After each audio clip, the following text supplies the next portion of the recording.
Olá, olá! Você está ouvindo o Papo de Camelo, podcast onde converso com pessoas que fazem parte do ecossistema de startups. Eu sou o Luiz Gomes e estou há mais de 10 anos imerso nesse ecossistema. Já criei startup, vendi startup, criei programas de aceleração, já analisei mais de 1.000 startups nos últimos anos e participei de diversas rodadas de investimento. Atualmente, eu crio conteúdo para startups na minha newsletter, a Camelo, que eu te convido para conhecer e assinar. Agora, vamos ao que interessa. Temos uma trajetória incrível para conhecer. One, two.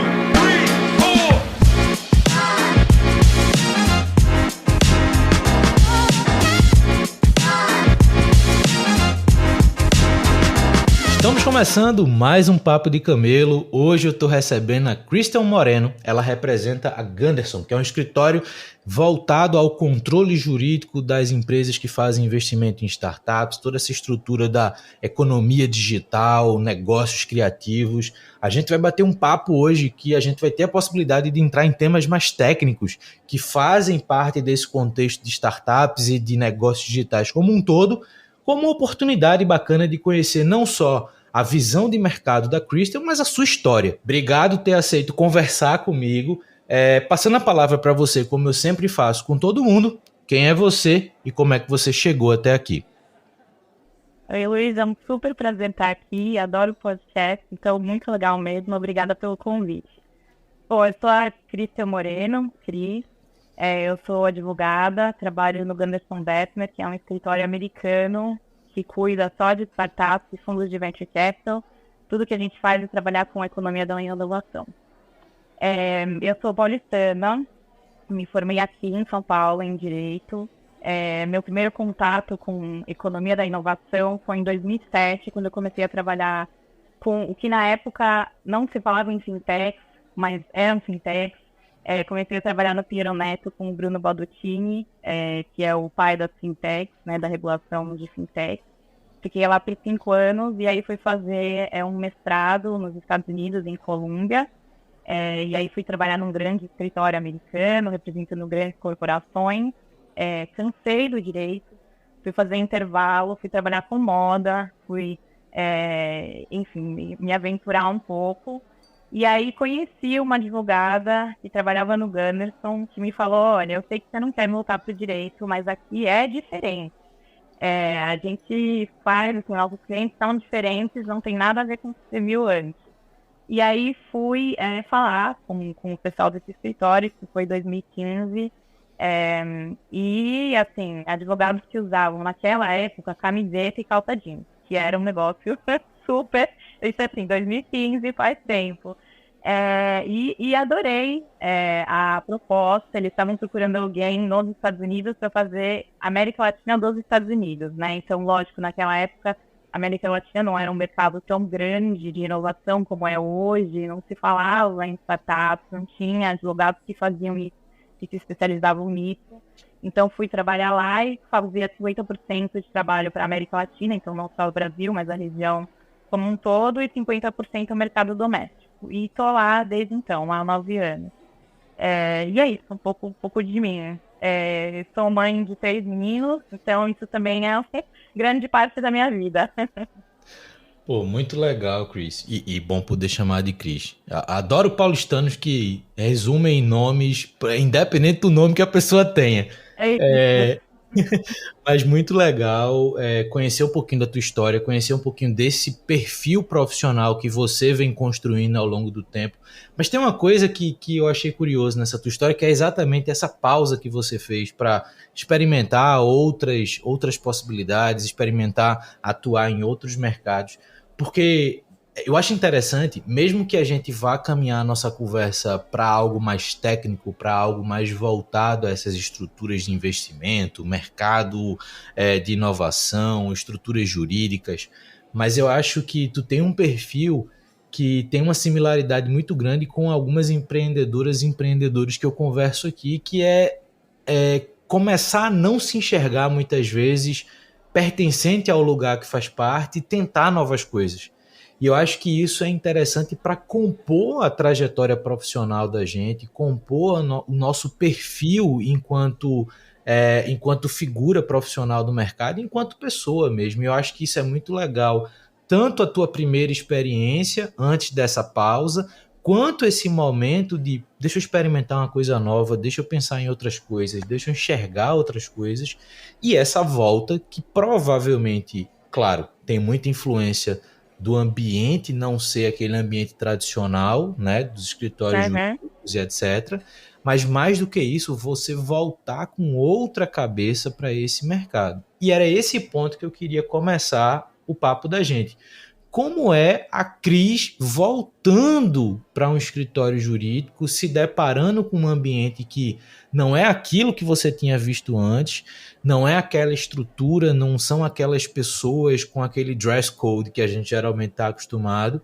Como é que foi essa volta? E, obviamente, não só o escritório pelo escritório, mas a relação com esse mercado de inovação. Como é que foram os primeiros desafios que você enfrentou? Olha, a volta foi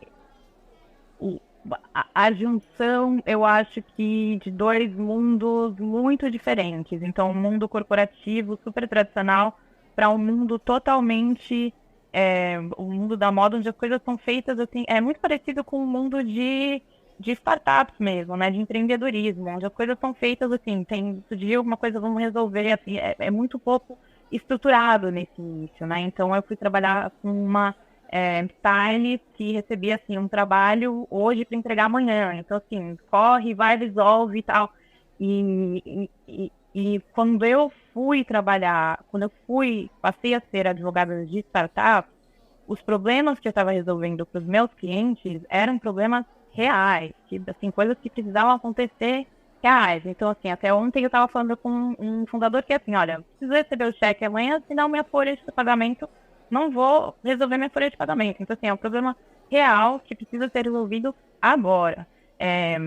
Então, acho que foi muito bom juntar esses dois mundos, né? E é isso, assim, trabalhar com startups, com o mercado de inovação é se renovar sempre, buscar sempre as melhores soluções e uma coisa célere, né? Precisa ser super agilizado, até porque o negócio dos meus clientes estão sempre pivotando, porque os desafios são diferentes, o mercado sobe e aí cai, e aí, enfim, acho que foi ótimo, foi o que eu precisava e não sabia, né? Eu fui muito aventureira, porque não conhecia realmente na época, não sabia muito onde eu estava entrando, e foi uma agradável surpresa e duradoura, né? E foi uma aposta no mercado de América Latina, estando nos Estados Unidos e olhando e falando, olha, eu acho que aqui tem coisa. Tanto é que eu acabei voltando para o Brasil, então passei quase 10 anos nos Estados Unidos e voltei para o Brasil. A gente abriu o nosso escritório no Brasil, nosso escritório de América Latina em 2022. Então, tá. Pô, legal. E tem uma coisa que, bom, eu vou dar um pouquinho de contexto para você entender e puxar um próximo ponto. Nos últimos 5 anos e meio, nos últimos 12 anos, eu tive uma experiência empreendedora com startup, que a gente costuma dizer que é a jornada de startup, entre aspas, ideal. A gente criou a startup aqui em Recife, em 2016 a gente vendeu essa startup para o Porto e Roterdã, na Holanda. Então a gente fez todo o ciclo, a gente foi investido no Vale do Silício, a gente abriu empresa nos Estados Unidos, a gente abriu depois empresa na Holanda para fazer essa venda, enfim, todo o ciclo, a jornada empreendedora. Depois disso, eu assumi como diretor executivo numa empresa de capital aberto aqui da cidade do Recife, para criar uma estratégia e uma estrutura de investimento em startups. E nesse período, eu comecei a me relacionar muito mais com alguns escritórios jurídicos que se colocavam à disposição para atender startups, né? Então eu recebi aqui desde pequenos escritórios a grandes escritórios, com profissionais que, poxa, eu quero me conectar com as startups, eu quero ajudar, eu quero ter startup como cliente. E desde as startups mais iniciais até as startups já consolidadas no mercado. E uma coisa que eu sempre levantava, e aí eu estou contando essa história toda porque eu queria que você comentasse um pouquinho mais do contexto de vocês sobre isso que eu vou falar agora, Uma questão que eu sempre levantava era, veja, a parte jurídica empresarial, por costume, é uma visão jurídica mais preventiva. Então você entende o contexto, você entende potenciais problemas que podem acontecer, você tenta prever e evitar.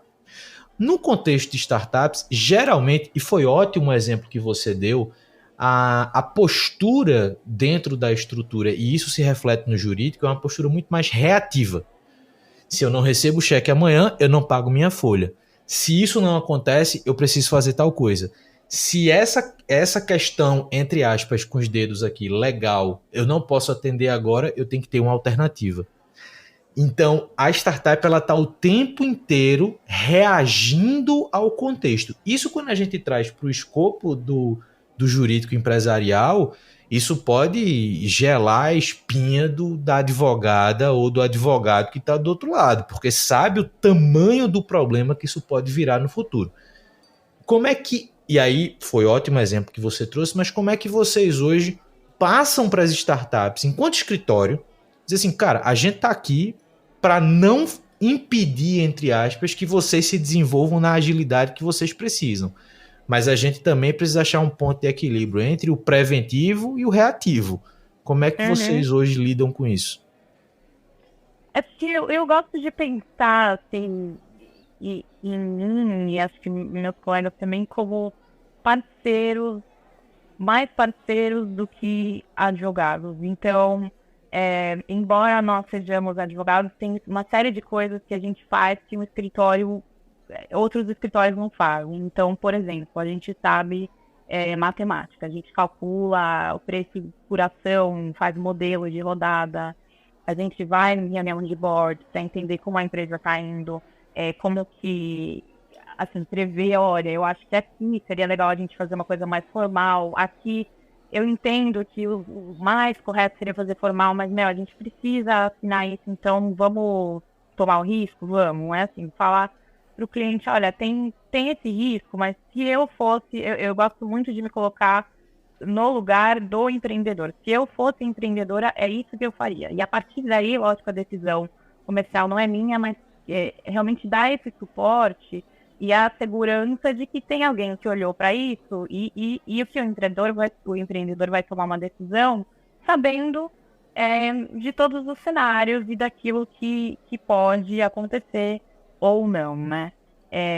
E eu acho que a nossa prática inteira tem muitos aspectos que a gente prevê questões que estão por vir. Então, por exemplo, a gente está fazendo uma série de seminários nos Estados Unidos sobre como inteligência artificial se relaciona com privacidade. Então, pode ser você empresa, não é uma empresa de inteligência artificial, mas pode ser que você esteja usando alguma coisa de inteligência artificial. E eu preciso ter na cabeça, nos meus termos de uso do meu site. Então, eu preciso mudar alguma coisa, porque essa tecnologia está vindo. Então, assim, você pode não estar usando hoje, mas amanhã você vai usar. Então, o que eu preciso prever e o que vale a pena já olhar agora? E o que a gente fala, assim, vou olhar agora, não é assim um estudo complexo, uma legal opinion, um negócio super, sabe, assim, que não te dá resposta. É assim, olha, sugiro que você coloque essas duas frases no seu termo de uso. Pronto, resolvi. Então, é essa a abordagem que a gente tenta ter com o nosso cliente, de ser realmente um parceiro na jornada. Então, enfrentando essas questões jurídicas desde super early stage, do tipo, você tem um contato com o investidor X, você possa me apresentar? Tenho, bora, vou te apresentar. Até uma empresa super consolidada que está pre-IPO e precisa entender como que eu me preparo para fazer um IPO. Então, acho que é assim que eu, pelo menos, tento me posicionar. Legal. Você comentou que o escritório da Gunderson no Brasil é de 2022, certo? Certo. Legal. Como é que foi esse movimento para o escritório enxergar o mercado brasileiro? Eu sei que o mercado de startups nacional ele está sendo de fato discutido e observado e tem chamado a atenção em outros países, principalmente nos Estados Unidos. e a gente vê isso pelos fundos americanos investindo cada vez mais aqui, a gente pega fundos europeus também trazendo operação para cá. Mas qual foi, na visão de vocês, a importância de ter essa conexão direta com o ecossistema de negócios inovadores e digitais no Brasil? E aí você mencionou também relação com startups desde as early stage até as já consolidadas. E a gente sabe que o contexto jurídico Brasil, principalmente para as startups que têm a operação fiscal dentro do país, tem lá suas particularidades, né? Tem Lei Geral de Proteção de Dados, Marco Legal das Startups, coisas que tornam o ambiente legal brasileiro para as startups eventualmente diferente do que acontece em outros países, até da América Latina e, obviamente, dos Estados Unidos. Como é que foi, primeiro, vocês enxergarem o mercado do Brasil? Cara, a gente precisa estar conectado ao mercado do Brasil. Estar em São Paulo é o caminho natural das coisas, né? Você está do lado dos principais decision makers do país, então tem que estar em São Paulo mesmo. Mas como é que você enxerga esse cenário no que diz respeito ao viés jurídico também para as startups no país que chama a atenção de vocês?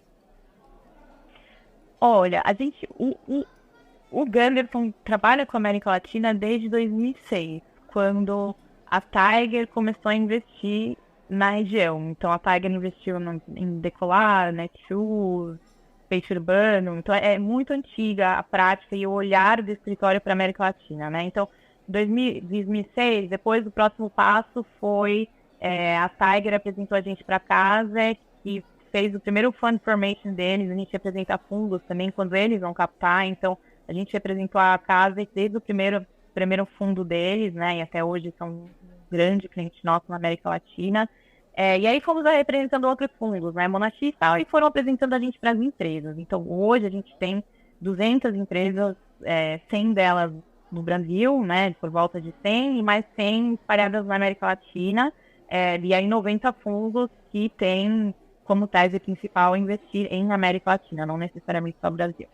Então, o escritório como um todo, ele olha para a América Latina e para o Brasil, principalmente, como o maior mercado da América Latina, de uma forma muito estratégica e a longo prazo. Então, não é assim, a gente acompanha e olha os números a longo prazo, e é uma curva ascendente no mercado. Tem muito para acontecer aqui, né, ainda. E aí, quando você fala assim, tem muitos desafios jurídicos locais, tem muitas questões, e tem mesmo, e que bom, por um lado, que tem, porque tem uma série de legal techs fantásticas nascendo para resolver essas questões, né? Tem uma série tem muita inovação para acontecer por causa desses desafios na América Latina. Então, para mim, só tem benefícios de estar aqui. É um compromisso super a longo prazo. E acho que a gente pode trazer, inclusive, essa experiência internacional, né? Saber o mercado internacional. A gente tem um escritório também em China e Singapura, que são mais antigos, onde se comprovou a tese de mercados emergentes. Então, a gente tem esse exemplo de que dá certo, é um negócio que vale a pena se aplicar aqui também. Isso é muito legal porque durante muito tempo, e aí eu vou pegar esse finalzinho da tua fala, durante muito tempo a gente teve muita relação de para o que está sendo feito nos Estados Unidos, o que é que a gente pode fazer aqui. E eu acho que esse aprendizado hoje, diverso, olhando para a Ásia, olhando para a Europa e trazendo outras perspectivas de cenário de investimento, eu acho que isso cria um cenário Brasil como um todo muito mais interessante.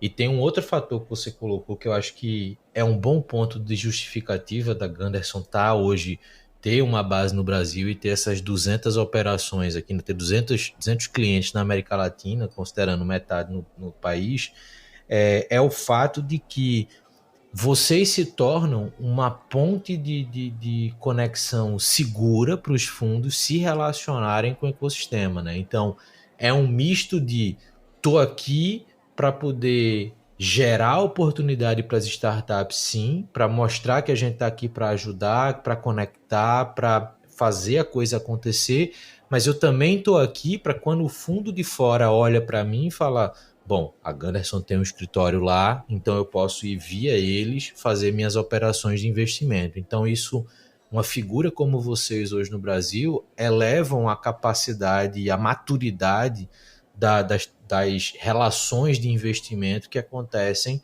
nas startups. Isso eu acho muito legal, assim, acho que é importante ter essa visão. O Brasil barra América Latina tem um potencial econômico em negócios de inovação, em negócios digitais muito grande. E aí eu gosto de fazer a comparação com o que a gente pode identificar nos últimos 5, 6 anos que está acontecendo, por exemplo, em alguns países da África, que é uma economia que no viés da inovação e no digital tem crescido muito rápido, países como Nigéria, países como Egito. Então você percebe que tem uma taxa de crescimento acelerada, né? Muito mais acelerada do que a gente teve no Brasil. Óbvio, o cenário é outro, a maturidade é outra, as experiências são outras. E posicionar empresas como a Gunderson no Brasil e ter pessoas como você ali na interseção desse relacionamento startup-fundos, eu acho que é fundamental. Eu fiquei curioso com uma coisa, Crystal. Hoje vocês têm, bom, eu vou tentar resumir grosso modo aqui a nível Brasil, 2 perfis de clientes, fundos e startups. Nesse contexto, quem é em cada cenário desse, como é que as empresas podem, principalmente as startups, como é que elas podem se conectar com vocês? Quais são as primeiras conexões, eventualmente primeiros serviços que vocês possam oferecer, essas conexões? Conta um pouquinho mais como é que as startups, principalmente, elas podem se conectar com a Gunderson. A gente começa a trabalhar com as startups, então, normalmente, quando elas pensam em fazer uma estrutura internacional para captar, tá? Então, é esse o momento que a gente começa a trabalhar com as startups. Porque, lógico, nós somos uma escritório internacional, a gente cuida dessa parte de governança corporativa ou de investimentos e tal. Mas eu tenho empresas e clientes com os quais eu começo a trabalhar até antes. PowerPoint, minha empresa, fundador que já trabalhou comigo, que vendeu a empresa ou não deu certo, estou com outra ideia aqui, vamos lá, vamos. Estou falando com investidores, pode dar uma olhada no meu deck. Então, pode ser tão early quanto isso. Lógico que para esse tipo de clientes a gente não consegue atender todo mundo, então a gente tem um crivo, uma análise maior, né? Então, mas é mais ou menos nesse momento que a gente começa a trabalhar. A nossa maior base de clientes, de contatos, é por apresentação de outros fundadores que gostaram do nosso serviço e falam, olha, queria te apresentar aqui os nossos advogados, estamos satisfeitos, vamos colocar vocês em contato. Então, hoje, o nosso maior intake de cliente é assim, no boca a boca. Acho que a maioria dos escritórios de advocacia são assim. E a gente, graças a Deus, tem uma boa reputação e tem dado certo dessa forma, né? A gente também trabalha, historicamente, o que aconteceu foi que os fundos sentiram falta de um escritório com o conhecimento e expertise que a gente tinha representando as empresas do portfólio. Então, eles cediam a gente e falavam, olha, agora vocês podem representar, vou apresentar vocês para o Gunderson, que agora passa a ser advogado das empresas. E a gente passava a ser advogado das empresas e o fundo contratava outros advogados para si, né? Então, assim que a gente começou a construir. Mas hoje, o nosso contato primeiro é a apresentação. Então, sei lá, você, Luiz, tem uma empresa que você acha bacana, que está pensando em captar e fala, olha, conheço, vou te apresentar para a Cris aqui, vamos ver se dá certo, se tem uma conversa. E é assim que são os acessos. É bem informal. Mas é bom porque a melhor forma de você chegar em bons negócios é por indicação de quem conhece esse negócio que está sendo indicado e já teve experiência de relacionamento e pode ainda ter experiência de relacionamento com vocês. Então, acho que, de fato, por mais que, e faça todo sentido, um escritório de advocacia não é um serviço escalável, né, já que a gente está falando de startups do outro lado, Mas é um Uhum. negócio que cresce de fato pela relação, pela qualidade do serviço. Christian, também ficou uma outra curiosidade no que você tem falado aqui, que é, bom, vocês vêm para o Brasil, né, olham para a América Latina, na verdade, antes de abrir o escritório, pelo primeiro interesse da Tiger em investir no Brasil e na América Latina. Vocês evoluem para ter escritório de fato no Brasil, mas vocês continuam sendo meio que essa ponte observatória desses fundos internacionais a contexto do Brasil, e pelo que você acabou de falar, levantando a bola de que as startups que queiram ter uma operação e uma captação fora do país, vocês também podem ser essa ponte contrária, vamos dizer assim, de conexão com essas oportunidades de investimento internacional. Lá no começo você falou, pô, a gente veio para o Brasil porque a gente ainda entende que o mercado Brasil barra América Latina ainda tem muita coisa para acontecer, ainda tem muita coisa para surgir de fato no mercado. E eu queria agora entender, vocês nessa relação com os fundos internacionais, na relação com o portfólio de startups que vocês já acompanham, o que é que vocês enxergam para esse cenário Brasil de startups? Muito se fala do pós-pandemia, que mudou algumas coisas, muito se vê dessas grandes startups que eventualmente fazem seus layoffs. Então, o cenário econômico teve suas osciladas nos últimos anos, mas como é que vocês enxergam o cenário Brasil barra América Latina, que justifica os investidores, os fundos internacionais continuarem olhando para cá? O que justifica, olha, é, é um mercado de altos e baixos crescente. Acho que é isso. São altos e baixos, mas a longo prazo é um mercado crescente. Então, você tem questões econômicas, políticas, questões econômicas globais, né? Então, o mercado de o investimento estrangeiro meio que secou ano passado aqui por causa de uma questão global, não só local. Então, tem uma série de questões, mas a longo prazo, e a gente tem os dados internamente, e a gente acompanha isso, a gente acompanha tamanho de cheque, a gente acompanha número de empresas, a gente acompanha interesse de investidores, a gente acompanha fund formation, também, assim, quanto os LPs colocam de dinheiro nos fundos que investem em América Latina, então não só a startup, mas isso também é um medidor de que quanto há de interesse em América Latina, e é crescente, é um mercado sólido. Então, a minha resposta para isso, e para um investidor estrangeiro olhando para o Brasil, inclusive assim, para o Ganderson, quando olha para o Brasil, é um mercado resiliente. São fundadores resilientes, são fundadores que, embora naveguem incertezas, conseguem ter sucesso, conseguem criar empresas de muito sucesso. Então, a gente tem, assim, clientes que estão com a gente, estão ou estiveram com a gente por muito tempo, então a NGA, a RD Station, clientes que têm com a gente há décadas, há mais de décadas no Brasil, contabilizam, então, empresas super, super consolidadas, que estão aí, ou já fizeram uma saída de sucesso, VTEX, entendeu? É um mercado que tem muito para apresentar ainda, né? A gente viu Pismo ano passado também, a gente participou representando um dos vendedores.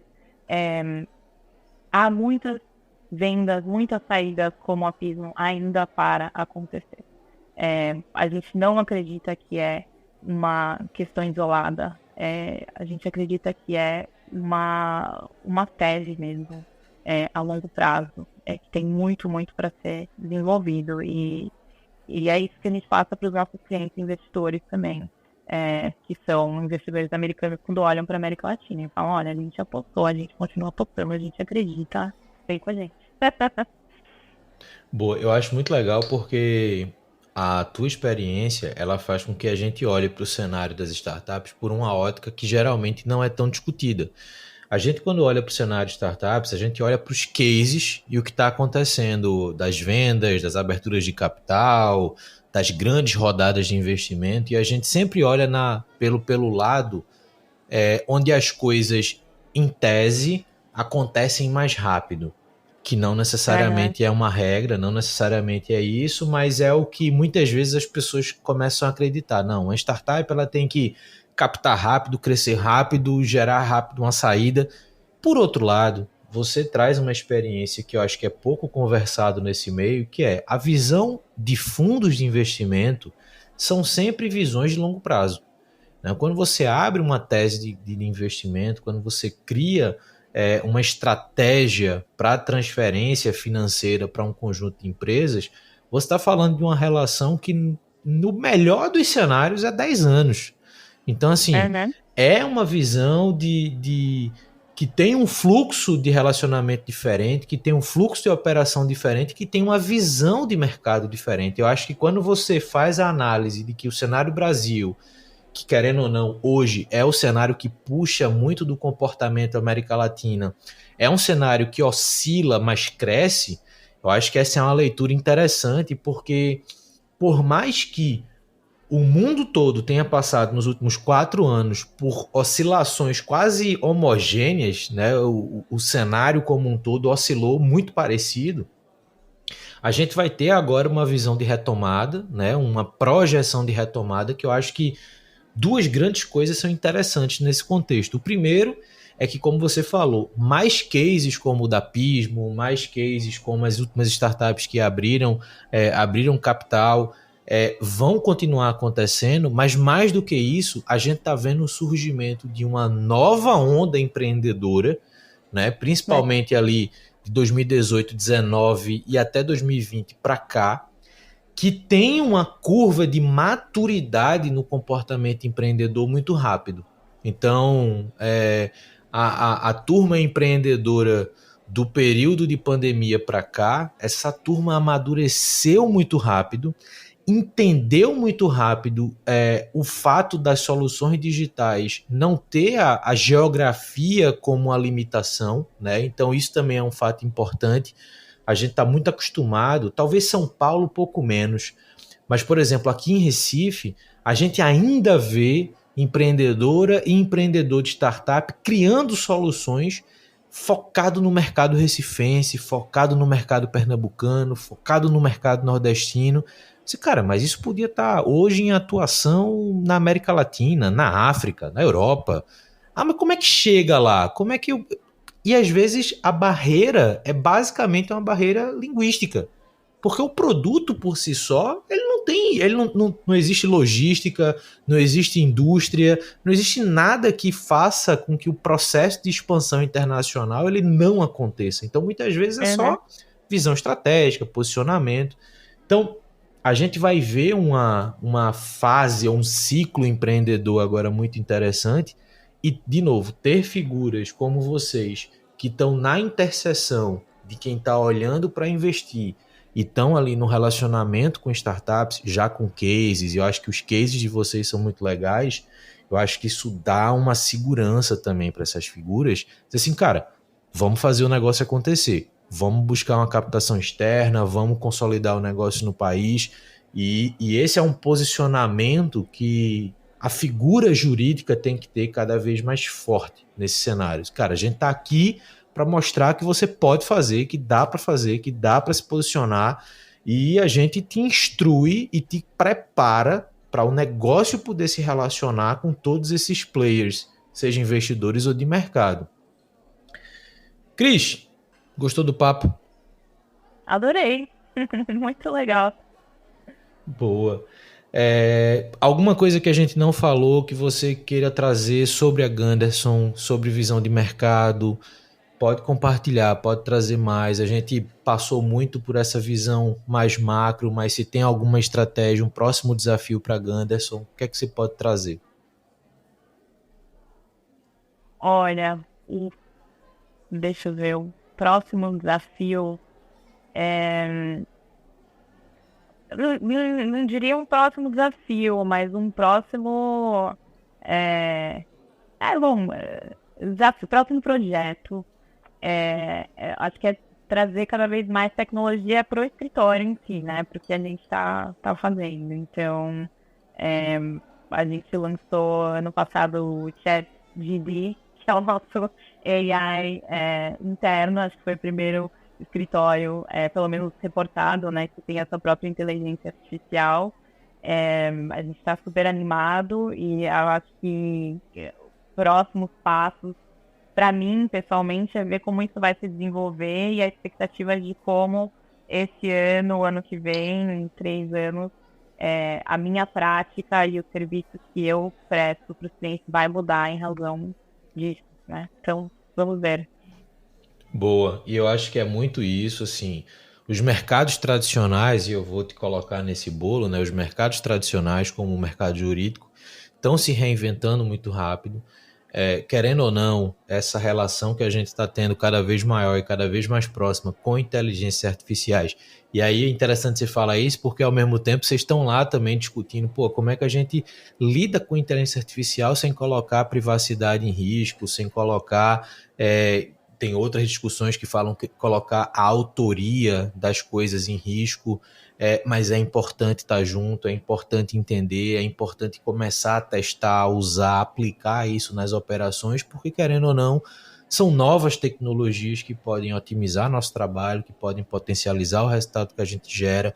Então é muito bacana ver também cases de mercados tradicionais que estão se arriscando a testar essas tecnologias. Cris, muito legal conversar contigo. Falando agora para quem está ouvindo a gente até aqui, se você chegou até aqui, todas as informações, tanto sobre a Crystal quanto sobre a Gunderson, vão estar disponíveis na descrição desse episódio. Então vai lá, acessa o LinkedIn da Crystal, segue ela para saber o que ela está fazendo, segue também a Gunderson para acompanhar esses movimentos, acompanhar quem está captando investimento, para que isso possa também abrir teus olhos e mostrar as possibilidades que você pode buscar para sua startup, ou se você trabalha com investimento, abrir teus olhos para quais são as teses, quais são as parcerias que você pode desenvolver a partir desses exemplos e desse movimento de mercado. E a gente se escuta no próximo Papo de Camelo. Valeu!